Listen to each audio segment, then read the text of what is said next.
علامہ اقبال چلا اٹھے کہ چاک کر دی ترک ناداں نے خلافت کی قبا۔ 1924 میں خلافت کو ہمارے ہی ہاتھوں ہم نے ختم کیا۔ کاش کہ آج علامتی طور پہ ہی ایک مرکز ہمارا ہوتا، ہماری مرکزیت ہوتی، تو پھر پاکستان بننے کے بعد اور جو میں واقعات آپ کو بیان کروں گا اس کے بعد جو تبدیلیاں آئی ہیں دنیا کے اندر، تو آج ہمارے ہاتھ میں کوئی بہت بڑی چیز ہوتی، اسی کو ہم بڑھا لیتے، لیکن ہمیں از سر نو آغاز کرنا پڑ رہا ہے۔ بہرحال اگر 1924 کو ہم ایک نقطۂ زوال کے طور پہ دیکھتے ہیں ملت اسلامیہ کا، تو پھر وہیں سے نشت ثانیہ ہو جاتی ہے۔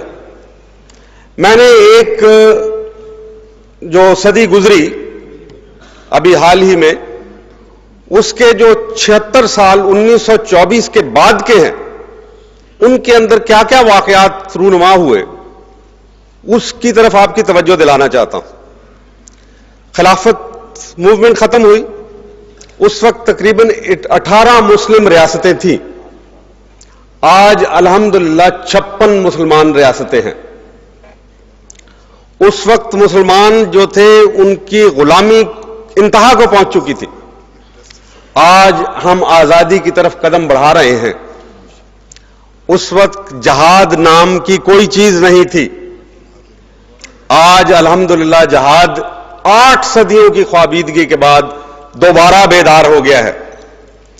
اس وقت ایٹمی صلاحیت کی نام کی کوئی چیز ہمارے پاس نہیں تھی، آج اس پاکستان میں ہمارے پاس ایٹمی صلاحیت موجود ہے، اور اسرائیل جو ہے اس کی وجہ سے کانپ رہا ہے۔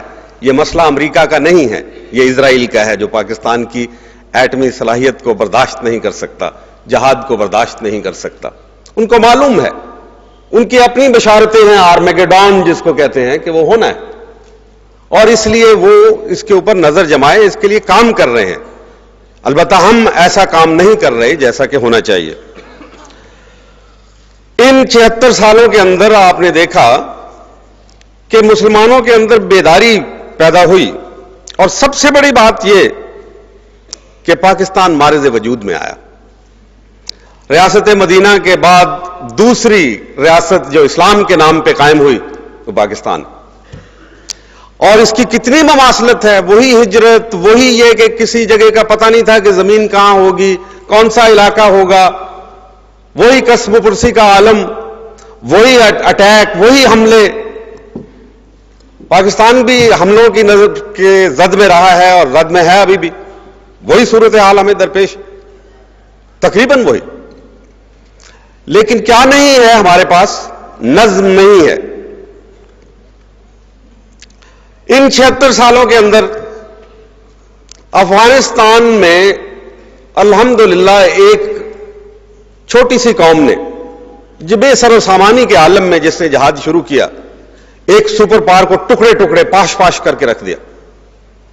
اس سے پہلے بھی یہ قوم، کیونکہ جہاد کی روح وہاں زندہ تھی، اسی صدی میں یعنی 1919 میں جو آخری افغان جنگ انگریزوں نے لڑی، اس سپر پاور کو بھی انہوں نے شکست دی۔ اس وقت برطانیہ سپر پاور ہوا کرتا تھا، اور اب اللہ کے فضل سے ان کے سامنے کھڑے ہو کے ان کی آنکھوں میں آنکھیں ڈال کے انکار کر دیا ان کی ڈکٹیشن لینے سے، تو یہ تیسری سپر پاور بھی جا رہی ہے اسی قوم کے ہاتھوں پہ۔ اللہ کی حکمت ہے۔ میں بعض اوقات اس پہ غور کرتا ہوں کہ تاریخ کے طالب علم، اور بالخصوص فوجی تاریخ، عسکری تاریخ کے طالب علم کے طور پہ، کہ 70% جنگیں چھوٹی قوموں نے بڑی قوموں کے خلاف جیتی ہیں۔ یہ اللہ اپنی عظمت دکھانا چاہتے ہیں کہ میں ہمیشہ نمرود کو مچھر سے مروا دیتا ہوں۔ جاپان نے رشیا کو مار دیا تھا تو اس کے اوپر بڑا پریس، مغربی پریس نے لکھا تھا جیپ دا جائنٹ کلر، کہ ایک دیو کو مار دیا ہے ایک چھوٹے سے جاپانی نے۔ تو بات یہ ہے کہ یہ اللہ تعالیٰ اپنی حکمت دکھا رہے ہیں، روشنی دکھا رہے ہیں، بتا رہے ہیں